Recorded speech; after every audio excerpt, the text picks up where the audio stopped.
Good evening, everyone. I'm going to make Sri Lankan puttu with chapati flour. The normal chapati flour, you can get it from anywhere, any shops, Asian shops, even Asta sell them.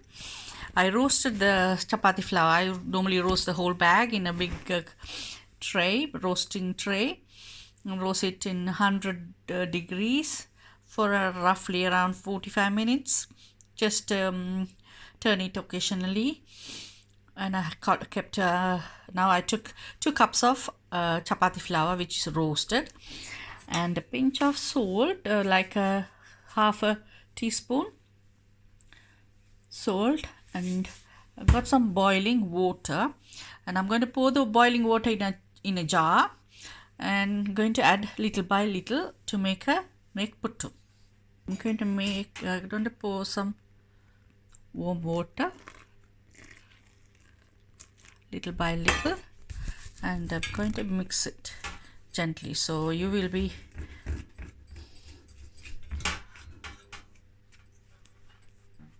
so you don't add too much, little by little, to make it like flakes, like rice flakes. So a little bit more.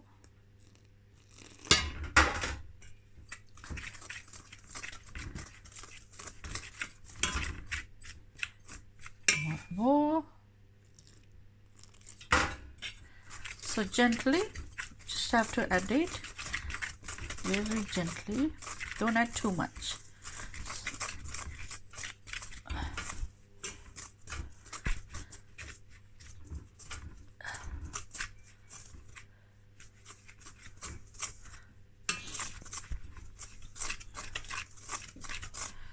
Because the water is warm, you don't put your hands in yet. You can do that same thing with even the roasted rice flour. For Sri Lankan shops, you can buy roasted rice flour. So we normally do that with roasted rice flour, 1 cup, and 1 cup of white steamed flour. That's a different one. This is just with the chapati flour.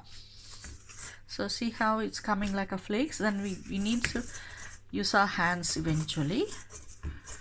So until we get this this is coming nicely.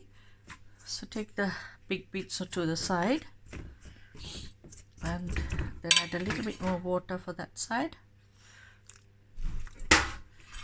and again mix that with a chopstick, and then we can use our hands.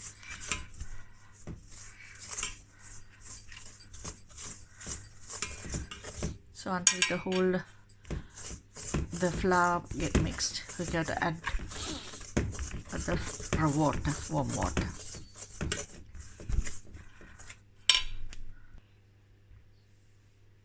See, and now you're going to use your hands to rub the flour.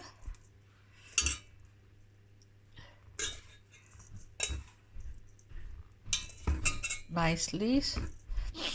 You don't want the big crumbs. You want all the flakes to like similar size, not too powder, not too flour. We don't want any flour left outside. So rub the flour with the water and the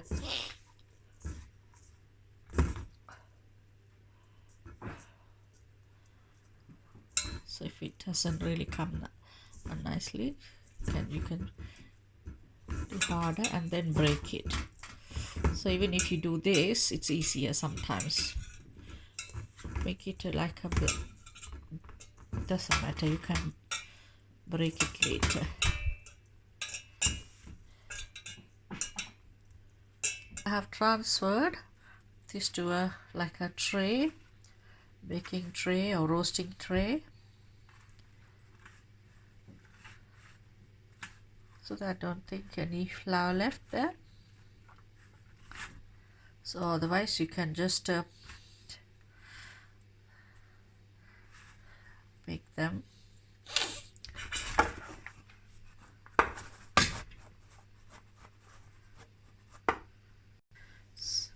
So by shaking them, I have brought the small piece to one side. So I'm going to just, if this is okay, but if you find any like flour, you can mix it with the water, add more water. Oh, see, now this is all done. You can leave it on one side, or you can put it in a different bowl, this side. That's fine. The big chunks, I'm going to take we normally have like a metal tumbler, then this side of the metal tumbler, and then you can break them.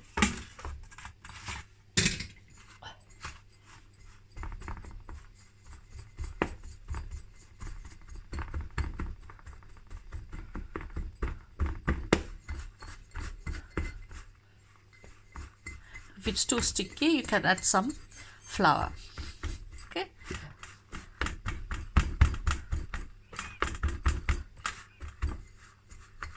See, it's sticking. So you add a little bit more flour, then it won't stick to the tumbler.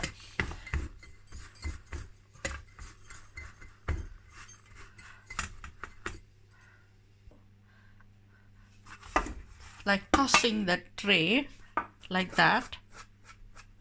I brought the small bits to one corner. Yeah, that's ready. You can put them in a pan, different pan, separate pan. And for the big bugs, it's a bit hard to chop them.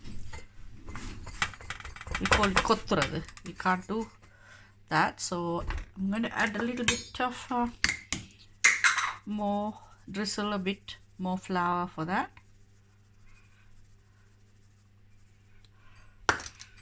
And mix it.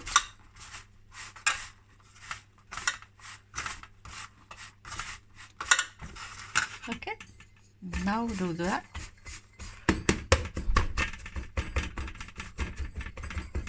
It will break easily.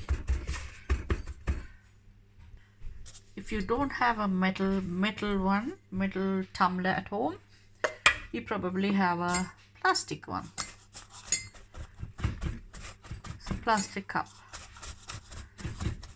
So that will do the job. So it will take some time to learn.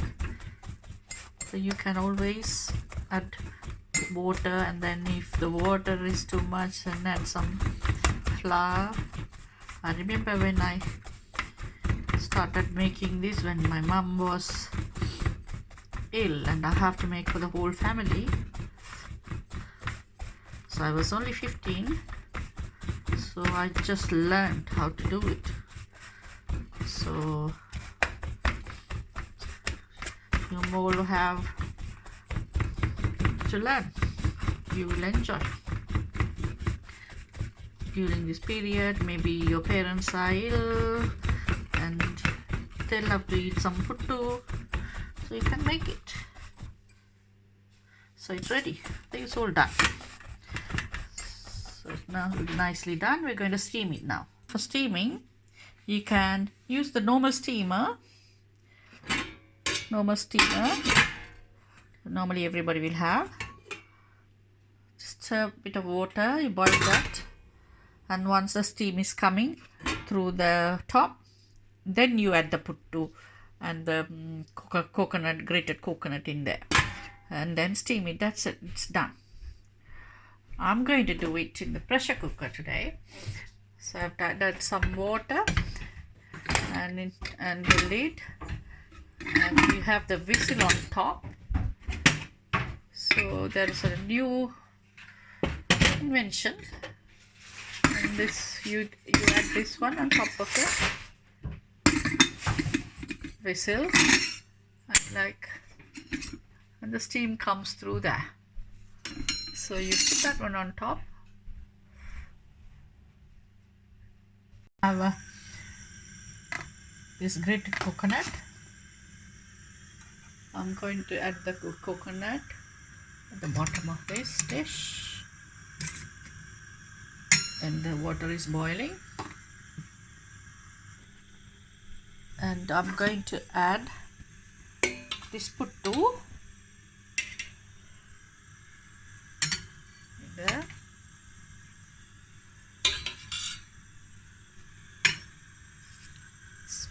This one is enough for one person actually.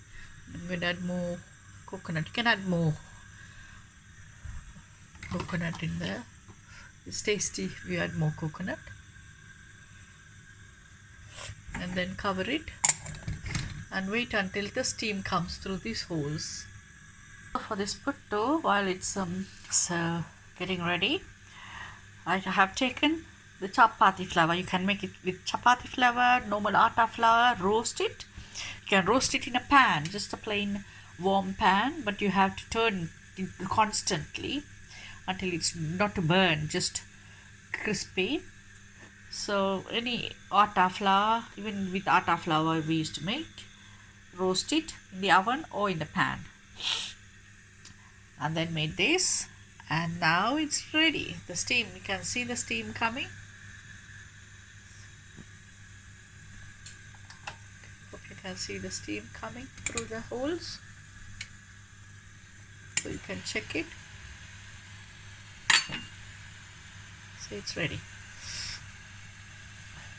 Now I'm going to transfer it to my plate with all my curry.